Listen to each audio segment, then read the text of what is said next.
Hello and welcome, brownie lovers and gluten-free friends. This will be video number 6 out of 11 in this gluten-free brownie bake-off. And here is the stack that's been made so far. And spoiler alert, they are ranking in this order. Ready?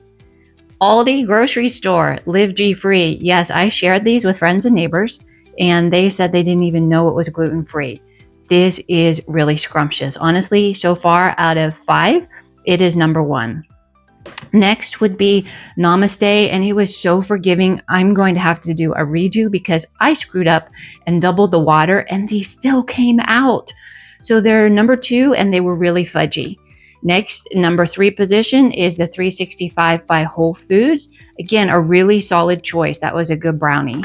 And number 4, this is almond flour. So a totally different consistency. Simple Mills. It's more cake-like.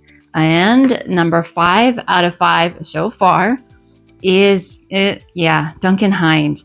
And heads up, this had milk in it and stevia. So that's how they're getting zero sugar added.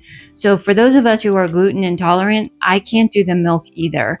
So this one didn't even taste like a brownie. It tasted like we were eating cocoa powder. Yeah, it's the bottom of the pile so far. So that's where we are, and we've got 6 more to do.